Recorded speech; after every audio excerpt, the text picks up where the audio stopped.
بعده وعلى آله وصحبه ومن اتبع هداه إلى يوم القيامة أما بعد. Yang kita hormati bersama Bapak Kepala Desa Kedung Wuluh, Bapak Kamda Hafizahullah Ta'ala, dan juga yang kita hormati bersama segenap jajaran pemerintah Desa Kedung Wuluh, para hadirin, para hadirat, segenap pendengar serta pemirsa rahimani wa rahimakumullah. Adalah sebuah kebahagiaan ketika kita duduk bersama di tempat yang diberkahi oleh Allah Subhanahu wa taala, yaitu masjidnya. Apalagi ketika yang duduk bersama adalah orang-orang yang insya Allah baik dan memiliki tujuan yang baik. Ini adalah sebuah karunia. Manusia baik, kumpul di tempat yang baik, di waktu yang baik, dengan tujuan yang baik. Ini adalah sebuah karunia yang luar biasa dari Allah Subhanahu wa ta'ala.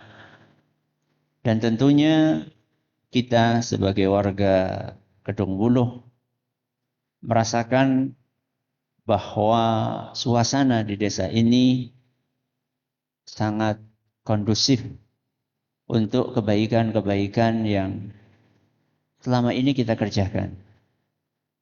Kemarin saya ngisi di Patik Raja. Kemudian ada seorang yang sepuh gitu. Mungkin udah kakek-kakek, mungkin umur hampir 70-an tahun. Beliau nanya ke saya, kok bisa ya anak Kedung Wuluh, anak pondok gitu. Jadi beliau itu merasa kayaknya sih kayak orang mungkin gitu ya. Tapi subhanallah, saya katakan Kedung Wuluh itu daerah yang sangat apa? Yang sangat kondusif. Ya, ibadah di sini berjalan dengan begitu baik. Suasananya juga kondusif. Penduduknya juga insya Allah ramah-ramah. Lurai apa maning. Ya. Dan itu adalah sebuah karunia. Karunia yang Allah berikan kepada kita. Yang itu hari ini di sebagian belahan dunia tidak dirasakan. Apa trending topik hari ini? Perang. Yang jadi obrolan di grup-grup WA apa? Perang. Perang antara Amerika dan Israel dengan Iran.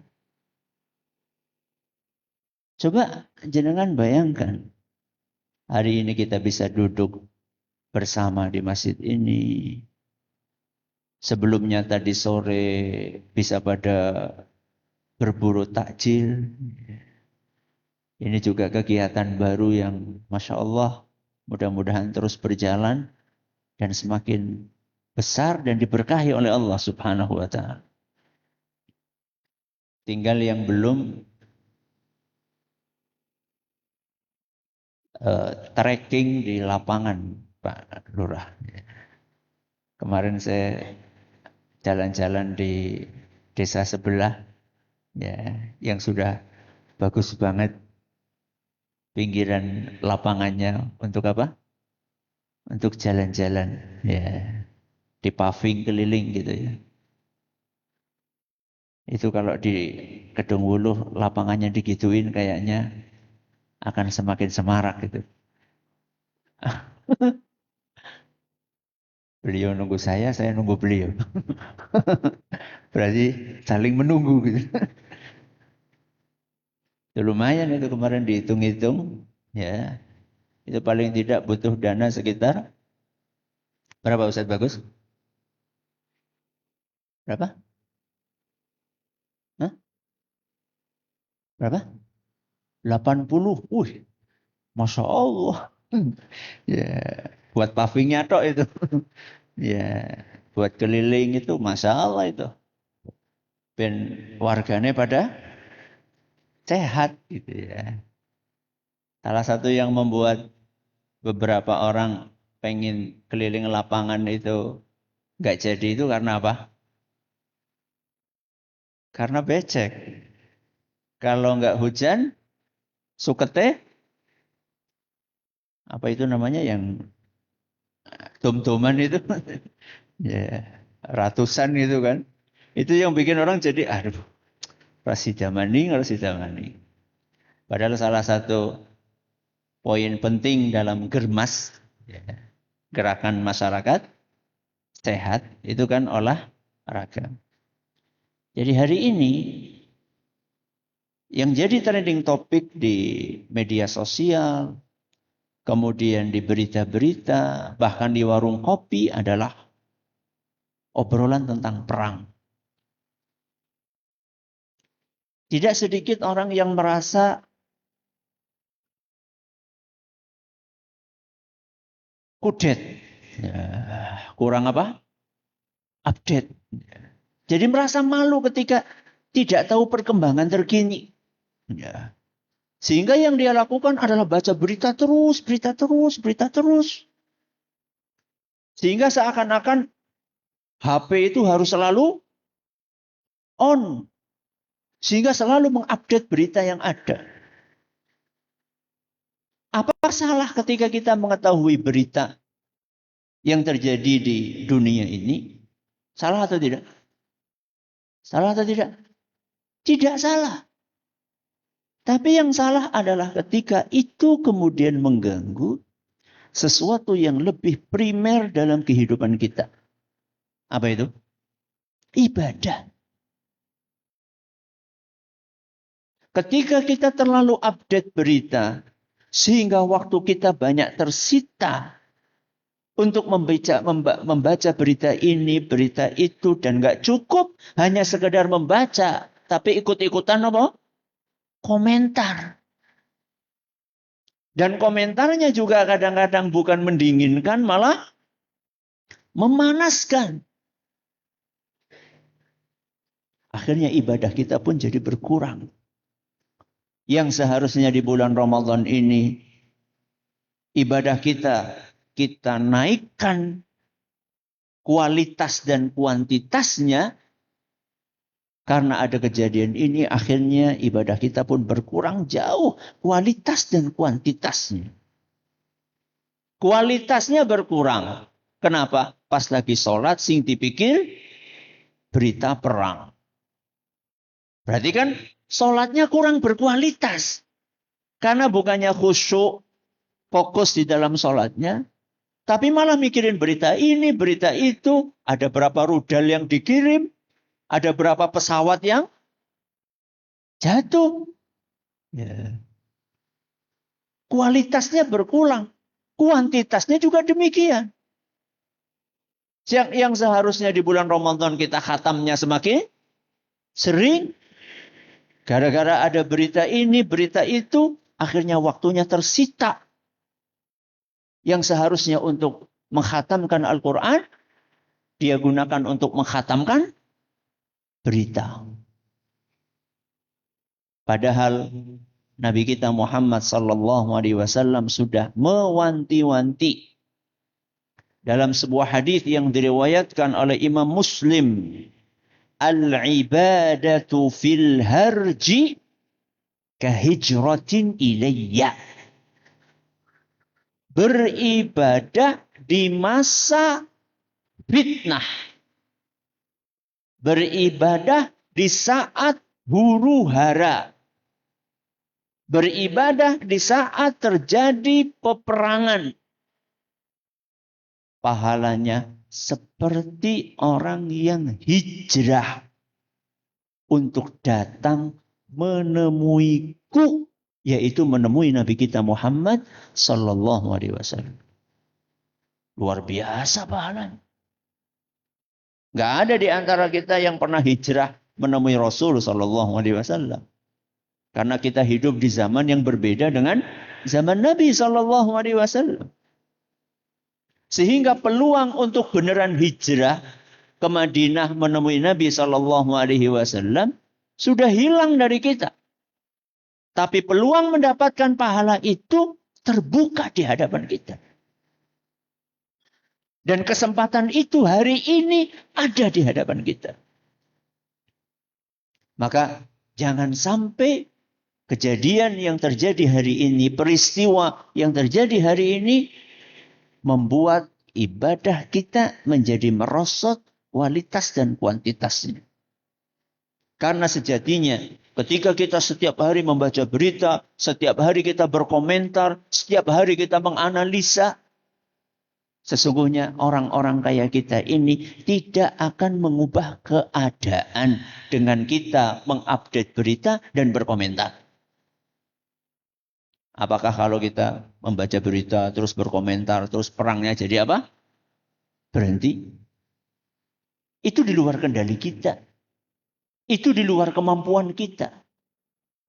Yang seharusnya kita lakukan hari ini adalah sesuatu yang bisa kita kerjakan. Bukan sesuatu yang tidak bisa kita kerjakan. Apa yang bisa kita kerjakan? Ibadah. Ibadah antara kita dengan Allah, hablum minallah, dan ibadah kita dengan sesama. Coba sekarang, banyak di antara kita sebagai bapak. Apakah kita sudah menunaikan tugas kita sebaik mungkin untuk mengajari anak kita baca Al-Quran? Apakah kita sebagai seorang ibu, kita sudah menemani anak kita untuk garap PR? Apakah kita sebagai anak hari ini sudah berbakti kepada bapak dan ibu kita? Apakah kita sebagai seorang ustadz, sebagai seorang guru, sudah menyampaikan ilmu kepada umat? Apakah kita sebagai jamaah sudah fokus untuk ngaji, mempelajari ajaran Islam ini dengan baik? Itu yang nanti akan ditanya di kuburan kita. Man rabbuka, man nabiyuka, ma dinuka. Siapakah Tuhanmu, siapakah nabimu, dan apakah agamamu? Gak ada pertanyaan berapa rudal yang jatuh, ya. Berapa pesawat yang hancur. Gak ada pertanyaan itu. Ya. Maka saya ingatkan, saya pribadi dan juga jamaah sekalian, cukup kepedulian kita buat saudara-saudara kita dengan kita mendoakan. Dengan kita mendoakan. Mendoakan agar saudara-saudara kita sesama muslim dijaga oleh Allah Subhanahu wa taala dari segala keburukan. Dan kita juga berdoa kepada Allah Subhanahu wa taala agar orang-orang yang jahat, orang-orang yang zalim mendapatkan pelajaran yang setimpal dari Allah Subhanahu wa taala. Itu yang penting. Itu yang penting. Sehingga beberapa saat yang lalu ketua MUI ya, pusat itu menganjurkan kita untuk kembali membaca doa kunut. Ya, kunut apa namanya? Kunut nazilah. Ya. Kunut nazilah. Yaitu sebuah doa yang dipraktekkan oleh Nabi kita Muhammad sallallahu alaihi wasallam ketika ada di antara kaum muslimin yang terzolimi. Ya, dalam skala yang besar. Dan kunut ini dibaca 5 kali dalam sehari. Ya, berarti mulai dari subuh, zuhur, asar, maghrib, isya. Ya. Ini yang mungkin malah banyak di antara kaum muslimin yang belum mengetahui dianjurkannya ibadah yang satu ini. Sehingga jangan kemudian nanti ana wong asaran terus maca kunut, subhanallah. Ya. Darane apa? Darane keliru. Ya. Bukan. Itu memang diajarkan oleh Nabi kita Muhammad sallallahu alaihi wasallam, namanya kunut apa? Nazilah. Terakhir menekankan apa yang tadi sudah disampaikan oleh Pak Kepala Desa. Tolong teman-teman yang tinggal di Desa Kedung Wuluh, ya laporan, ya apa? Laporan. Laporan kepada RT, laporan kepada RW, laporan kepada desa. Jadi kita itu tinggal di negara hukum. Ya, jadi ora oleh sekarpe dewek. Ya, jadi nggak bisa kita nyong duit, nyong tuku lemah, nyong tuku umah, sekarpe nyong nggak bisa. Ya, kita itu tinggal di sebuah negara hukum yang ada aturannya. Jadi terapkan aturan tersebut. Jadi, begitu kita tinggal di sebuah wilayah, ya bahkan etikanya saja ya kulo nuwun. Ya, itu kita bicara etika dan bicara hukum memang harusnya seperti itu lapor. Sehingga kalau ada apa-apa, insya Allah bisa ditangani dengan sebaik mungkin.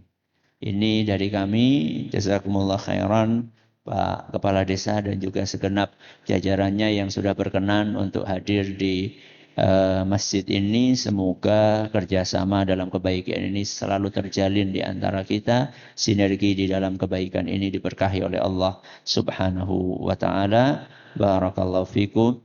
Kata sangat kelenta-kelentune pun atur, kula nyuwun kungi pangapunten. Terima kasih atas perhatiannya. Mohon atas segala kurangannya. Wassalamualaikum warahmatullahi wabarakatuh. Anda seorang pelajar atau mahasiswa atau santri atau seorang kepala rumah tangga atau ibu rumah tangga yang sering mengalami gangguan lambung akibat habis makan pedas atau habis minum kopi atau telat makan. Sudah mencoba obat A, obat B, tapi belum sembuh juga. Saatnya Anda berpindah ke produk ini, Walmah. Sudah banyak yang mencoba produk ini dan dengan izin Allah Azza wa Jalla, dia sembuh dari gangguan lambung. Selamat mencoba, semoga Allah mengaruniakan kesembuhan kepada Anda dan kita semuanya.